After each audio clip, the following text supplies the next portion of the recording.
What's up? We're here with Jay Vincent. He's gonna put me through a high intensity training where it's gonna be the hardest workout of my life, pushing to the extreme limit. It's very likely. Good. Drive it, drive it, drive it, drive it. Drive it there. Push the floor away. Push the floor away. There you go. There. 3, 2, bingo.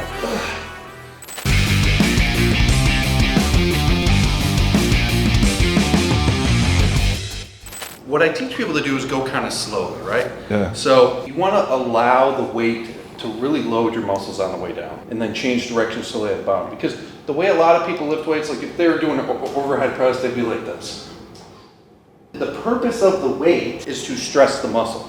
So if we slow things down, now the muscle Contract. has to work harder.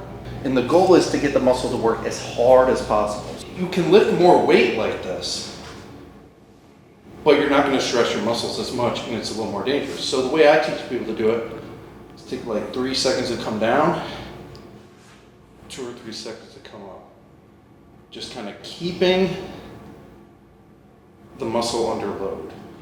Okay. And all this control is also going to be a lot safer. So just kind of practice that. Just kind of focus on, using the weight to load your chest rather than using your arms to just lift the weight. When people understand this concept, they get way more stress out of each exercise and way better. Should I be flexing at the top? I would teach someone that kind of down the road, but it's gonna be a lot for you to think about, just slowing it down to begin with. So don't worry about that. How's the form?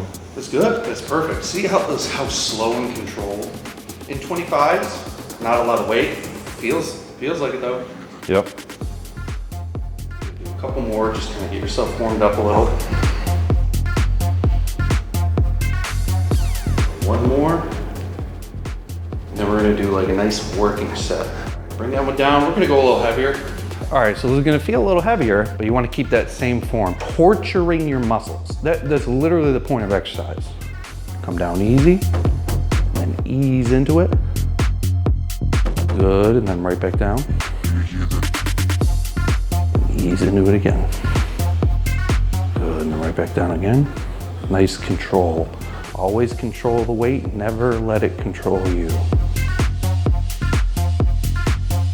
And we're not even going for a certain amount of reps here. We're just going to muscle failure.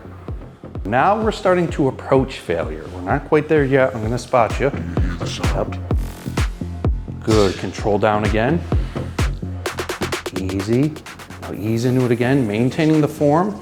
Push, push, push, push, push, good. Come down again. Really control it, control it, control it.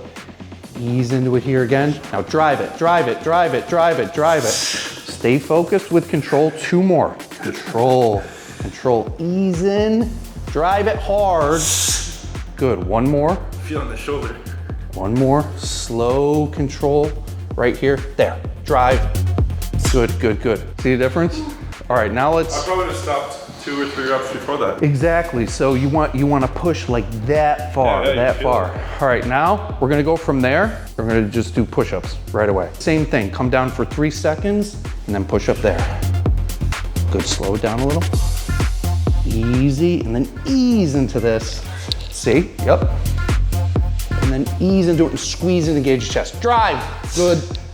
Again, there. Drive it there. Push the floor away. Push the floor away. Okay, we're gonna hold it for 10 seconds. We're gonna do like 2 sets. And this is how you really fucking destroy your muscles. Right there, hold it. 10, 9, steady. 8, steady. 7, 6, don't come down. 4, don't come down. 3, 2, 1, relax, good. Take another 10-second break. We're gonna do it one more time. There, 15, 14, 13, 12, 11, 10, hard as you can, 9, 8, stay with it, 7, 6, 5, 4, 3, 2, 1, bingo. Now that's intensity. Fucking hard. Yeah. Now we're gonna do some pull-ups. It's a lot more intense. So for the pull-ups, you're gonna come up, pause, 1, 2, down slow, Pause, 1, 2, down slow. Just like that. I trained yesterday, so my body's on fire. Hold, easy down, gradual, gradual, gradual. There, go, push. Pull rather, easy. There, up. Good, keep that hold. Slow negative, let the muscles work. There, go. Good, good, good. One more, come down. There you go, up again. Hold it. Now lower. I'm gonna help you on the positive, ready? Here, hold it. Now lower. One more. And your shoulder press, 215. Good, all the way down, good. Yeah, it's definitely different than a normal workout. The way most people train, it's only on the last couple of reps of the last set that they really push hard. What I do is I just get rid of all the bullshit and I focus on just pushing hard. Hey, let's get the tattoo. Yeah. All right, this one, you're gonna hold yourself 10 seconds. Hold it, 10, 9, 8, 7, 6, 5, 4, 3, 2, 1, good, come down. We're gonna do that one more time. 15 seconds this time. So last time you were holding yourself, right? Yeah. This time I want you to very gradually pull up. Not like really hard, but just kind of gradually be pulling yourself up. It's gonna make your muscles contract harder. There, 15, 14, 13, 12, 11, 10, 9, pull up, 7, pull up, 6, 5, 4, up, up, up, up, up, 3, 2, relax, beautiful. All right, lateral raise. Lateral raises I like to do seated because you can just focus on them. But same thing like everything else. You're just gonna come up, pause, come down slow. See how you can literally see the muscles in my shoulders are not relaxing. So I'm keeping them under tension the whole time by slowing everything down. All right, so nice and slow. Pause at the top for 2. Easy down.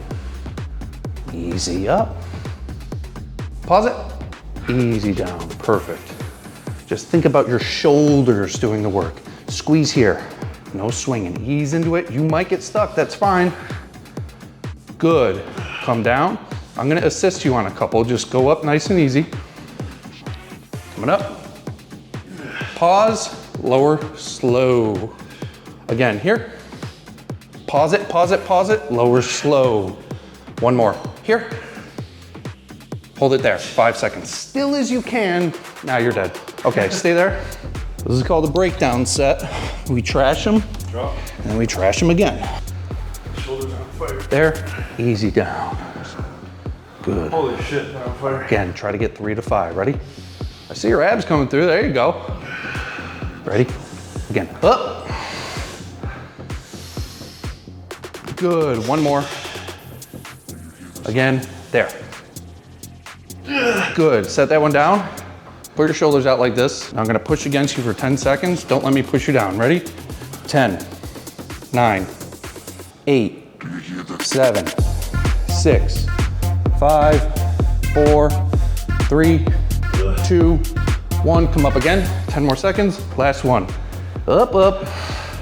Do not let me push you down. 10, 9, come on, 8, 7, 6, there we go, 5, there we go, 4, 3, 2, 1, boom. That's called manual resistance. So we beat the crap out, we make your muscles really weak, so weak to where I can push you down. Here you go. All right, next one. We'll do some biceps and triceps. But you see, like when it's this intense, Oh, it's crazy how much more. you already got a huge pump. Everything's already like destroyed. But notice how you can't do it very long. So the whole point of a workout is to stress your muscle. So why are you waiting in between sets? Why are you not taking the set to failure? You can still get results not taking it to failure, but it's not gonna be nearly as good as if you do. You don't need a whole lot of special equipment to train your whole body. So for the row, for the upper back muscles, a one arm bent over row, it's a great exercise. So back straight, coming up, squeeze the muscles around your shoulder blade, down easy. See how everything is just in a fixed position? I'm just squeezing the muscles in my back. Hold and squeeze, so you're flexing everything back here with every rep. Squeeze the shit out of them, good? Squeeze and flex. Ease out. There we go, a couple more. Yup. Almost there. Remember, the more it sucks, the more effective it is. There, drive your elbow to the ceiling. Get it up there. 2 more, stay focused. Ease into this next one, go. Good, got it again. Keep breathing though, keep breathing. Good, there. Now get this one up. That's it, hold it, easy down, good. Perfect, squeeze the back, easy out. Perfect, there again. Remember, it doesn't matter how many reps you get. All that matters is that you deeply fatigue and stress the muscle. Now, drive the elbow to the ceiling. Go, go, go. One more, I just want you to get up there and hold it.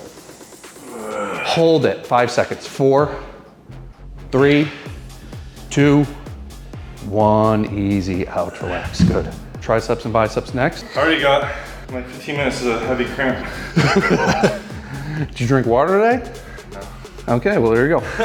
So with this, keep your body nice and straight, extend the elbow, contract the triceps at the bottom, and come up. And notice how slow I change direction here, because that's where the muscles actually have to work hard. We'll start with 100, we'll see. I mean, obviously I'm fresh, so that wasn't very heavy. Good. Let's try 1 or 2. Keep your form. Do not change your body position at all. The only thing ever moving is going to be your lower arms. Good. Hold it. Ease up slowly. Set it all the way down. Go again. 2 failure. Now, some people would consider this 2 sets. I consider it 1. I call it a set extension. There's really no point in taking time in between sets at all for muscle growth. For strength, there might be some benefit. Drive it. Good, bring it up again. We're doing 1 more drop. Good, slow change direction at the top and squeeze back here hard. Good. There again, squeeze. Drive it, drive it, drive it, drive it. 2 more steady, 2 more steady. Here we go, coming right down here, go. Last one, coming right down, go. Good, now flex at the bottom and then ease it up. Perfect, perfect, perfect. How'd that feel? So a good exercise to work your biceps, single arm curl. You're gonna come up, squeeze, ease out. Now doing it like this removes the involvement of other muscle groups in your body so you can focus just on this. So it's a very good exercise. They call it an isolation exercise. Maybe you're just focused on flexing. You're just flexing your muscle against weight. That's all it is. But as you come up, make sure not to lean back. Keep everything fixed. Yep. There, keep your body right there. Squeeze and flex. Perfect. There again. Just keep squeezing. Remember, there's no rush to get the weight up. As you approach failure, it might take like 5 or 6 seconds to complete the rep. That's fine. That's it. Keep squeezing, keep squeezing, keep squeezing. There you go. And again. Good, just keep squeezing, no rush, no rush. Good, you got another one. Now change direction here, go. See that? Again. There, come up. Good, now we got 1 more. There, come up. Good, good, good, good, good. Now lower for 5 seconds. 5, 4, 3, come all the way down. I'm gonna lift it. Now you're gonna lower for 5 again. 5, slower. 4, 3, 2, 2 more. Coming up. 5, slower. 4, 3, 2. Last one, try 8 seconds here. Ready? 8 seconds on the way down. 8, 7, slower. 6, 5, slow, 4, 3, 2, relax, good. The way most people do curls is they swing it up. So they skip all of the muscle effort and all the tension. But this way, we are emphasizing making the biceps do all the work. Everybody hates the way I say biceps, but it's called a biceps, not a bicep. So they can fuck off. Singular? It's a biceps because it's two muscles, two heads. But everybody calls it a bicep. Squeeze at the top and then ease out. Perfect. There again. Flex, flex, flex, flex, flex. But this time, change direction here, back up. Because you actually do get a minor rest at the bottom. So sometimes a step in, back up there. See how it instantly got harder. Your body finds little, right there, little spots to rest. Okay, ready? 5 on the way down. Really slow, like annoyingly slow. Good, good, good. Coming up again. The forearm too. Annoyingly slow. Yeah, your brachioradialis. And your brachialis. One more. Twist your wrist in a little bit. And come down easy. Down easy. Relax. Good. And that would be literally a whole full body workout. If you did any more than that with that kind of intensity, it would literally be like taking your car through a car wash and then going home and washing it. It'd be a waste of your time. And that's it. You do a workout like that, chances are you're gonna grow a lot more muscle and you're gonna spend no time in the gym. I spend a total of 30, 40 minutes a week in the gym. I'm 220 pounds. This is the ultimate fitness life hack. And this is not new. This has been around since the 1800s. Old school strongmen used to lift like this. Mike Mentzer and Arthur Jones kind of popularized it in the 70s. Dorian Yates won the Olympia 6 times. Training this way, they were doing pretty much just one set. Dorian Yates would do a couple of warm-ups on the bench press, and then he would do one, what he called a working set to failure. But when you're doing an exercise like a bench press that requires skill, it's a good idea to do some practice. So something like a bench press or a squat, that's a skill-based movement. A couple warm-ups is a good idea. That's a wrap, high-intensity training. So now you can see the difference between like when I was telling you train to failure, train to failure, train to failure. Most people are not doing that. In my coaching program, what I teach them is that. And it takes 5, 6, 7 weeks for them to learn how to do that on their own. There doesn't seem to be a need for cardio if you're doing strength training in a high intensity fashion. There is a researcher, James Steele, and he found by compiling all the data from all the literature, strength training results in the exact same cardiovascular benefits as traditional steady state cardio. What about for burning fat? The juice isn't worth the squeeze when it comes to cardio for fat loss. So the analogy I make, first of all, cardio is not necessary for fat loss in any way. The thing about cardio is like, it's like if you're emptying a bathtub, right? You could sit there with a spoon and chuck water out of the bathtub and say, hey, I'm emptying water. Walking for the sake of burning fat is similar to that in that, sure, you're metabolizing fat, but it's to such a small degree. Is it worth the time? Generally, no. So diet is putting less water in the tub? Diet is pulling the drain. Pulling the drain. And I mean, you could pull the drain and fill it up with the exact same amount as it drains. That's like doing a ton of cardio and just going to McDonald's after. And I'm talking like hours of cardio. In order to have like a substantial amount of fat mobilization through cardio, you got to do hours. And you can't lose fat only through cardio. Most people. There's genetic differences. There are some people that, oh, well, when I start running, I blah, blah, blah, blah, blah. Okay, cool, good for you. But for most people, you have to adjust your diet for fat loss, and cardio doesn't seem to provide enough additional benefit for it to be worth it. I've never done cardio in my life. You fit, I remember you said you fit like cake or ice cream or something in your macros. I used to, but over the last month, I actually started cutting all that shit out. Because it's mostly, you know, you're eating shit like that, you're like, well, you're just kind of inflamed, you're holding more water, you don't look as good. And it's mostly kind of the subcutaneous water, inflammation. And you just feel better, cognitively, energy-wise, just overall better when you just eat well. So currently I eat very well. It's about the amount of calories? It's all calories. You know, the thing is like when you know how to diet, which is what I teach people, you're not like starving.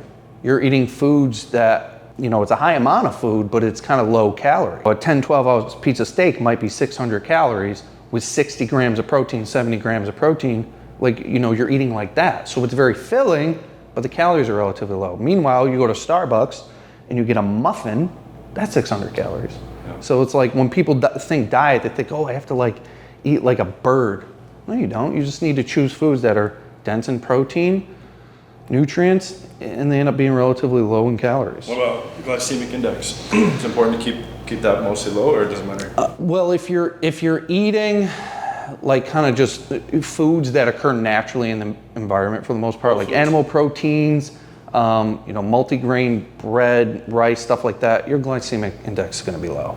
There's a lot of people that are eating the white bread, white sugar, white pasta, white rice. But the thing is, it's like, is it it's the cart before the horse thing? Is it the glycemic load that's making them gain weight, or are they eating foods that happen to have a high glycemic load or index, but just have a shitload of calories?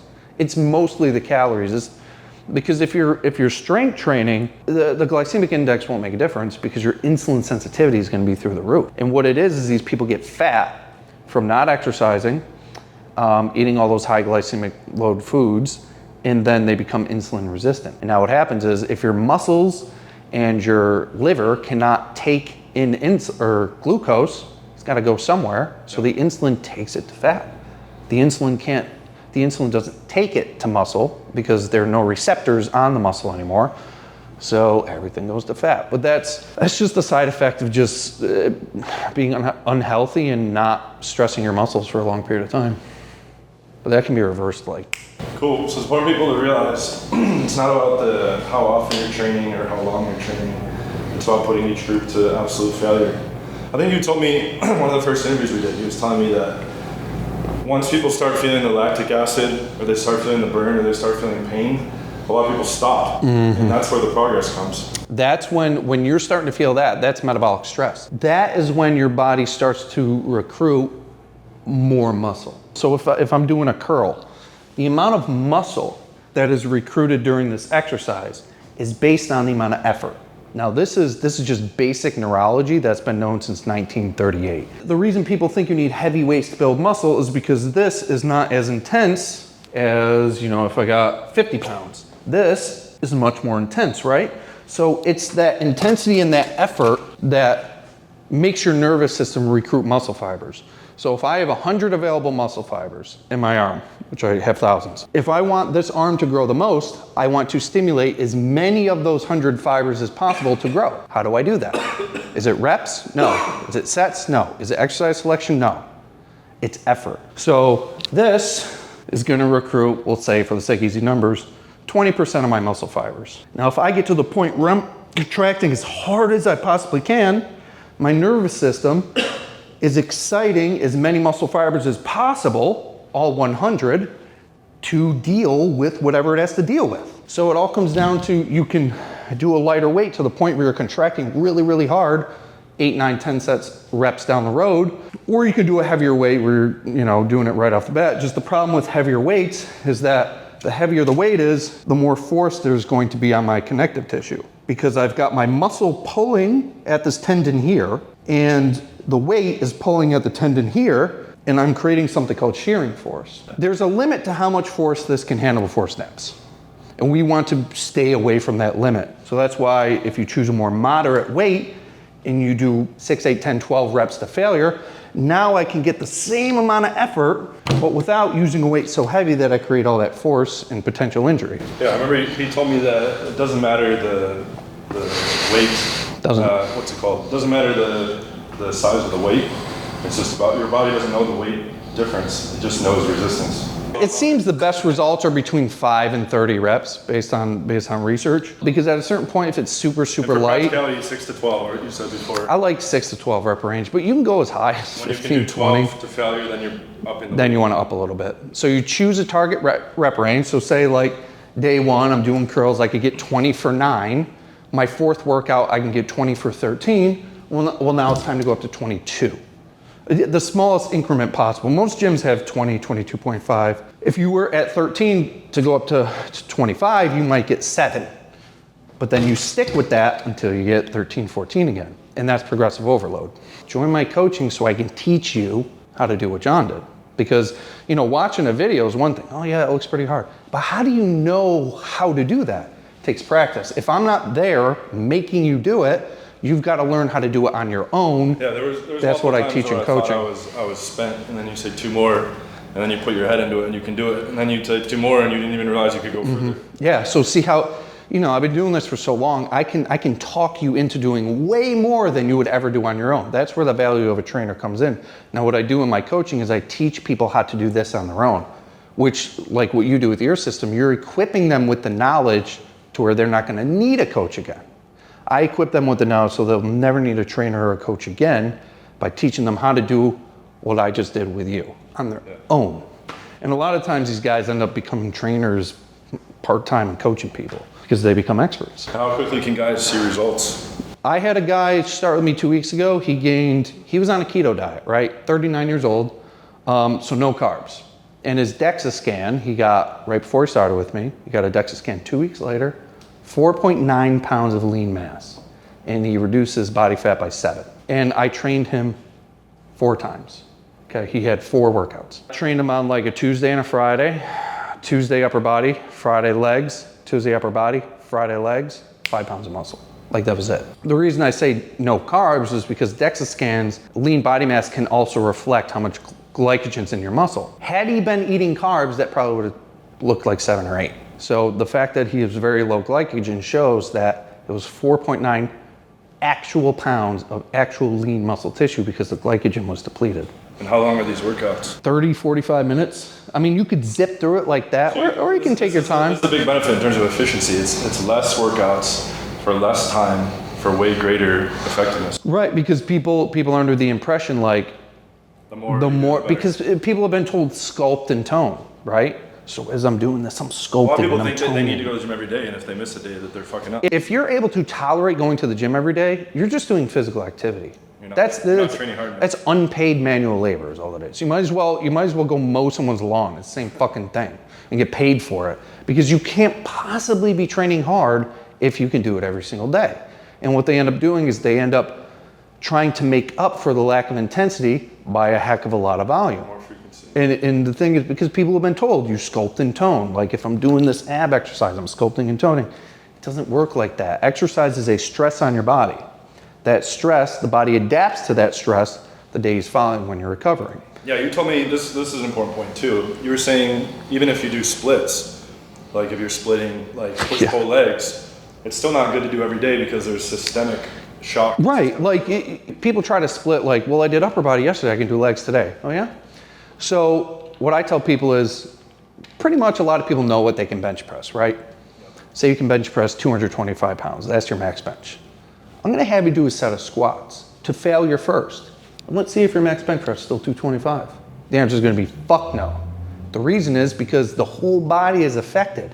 If you train the upper body, the whole body is affected. If you train the lower body, the whole body is affected. The next day also. So you cannot split up muscle groups like that. The only reason people are able to is because they're going through the motions of the exercises. They're not using the exercise to stress and stimulate their muscle. They're using their muscle to move the machine around. Or a lot of guys are taking steroids, and that's like an exception, right? Yeah, it's not even the steroids. The steroids don't even really increase your recovery ability. The growth hormone does. So what people do is they emulate pro bodybuilders who are taking growth hormone, which it makes it almost impossible to overtrain. It's not even the steroids, it's the growth hormone. So you see the biggest guy you've ever seen, you're like, oh man, I want to look like that. Let me do what he does. If you're not taking however many units of growth hormone a day, you're going to put yourself in the ground. Like it's way too much. And I've actually worked with bodybuilders and I asked them, is it true like when you started taking growth hormone that you could just train all the time? He's like, yeah, I could train 2-3 times a day and not even be tired. I'd take a nap, wake up, be ready to go. 2 a day, wow. Yeah, dude. So it's not even the steroids, it's the growth hormone. And that's what all the pro bodybuilders are on now. But if you take an average guy who's not doing that, you're not going to see shit for results. You're not going to be able to tolerate it. Can you go over like basic diet shit? Like what's the optimal diet? So optimal diet, depending on your goals, like if you're a really skinny guy, you're going to want a calorie surplus. That's how I was. Right now I'm 215 at 6'4". Yeah. In college I was like 160 at the same height. So I weighed like... And you've been doing a surplus, right? Yeah, for like 5 years. Okay. For skinny guys, you're going to want a slight calorie surplus. 10 to 20% above your BMR. And if you don't know where your BMR is, you go online, type in BMR calculator. BMR is how many calories your body requires at rest to maintain its current body position. Based on metabolic rate. Right. So say your BMR is 2,000, a good surplus might be 2,400, right? 20% above. If you eat 3,200 or 4,200, you're just gonna put on 2,000 calories of fat, okay? So slight surplus. If you're over fat, if you're fluffy, slight deficit. And a lot of people think you can't build muscle in a deficit. Fucking wrong. I have files of DEXA scans proving you can. Most of my clients come in over fat. I say, okay, we're gonna put you on a deficit, but I won't build muscle. Go get a DEXA scan and I'll show you in 4 weeks. Sufficient protein, is that the... Sufficient protein. So even with a deficit, with the correct training, if you're training 7 days a week and burning yourself out, you're gonna lose muscle.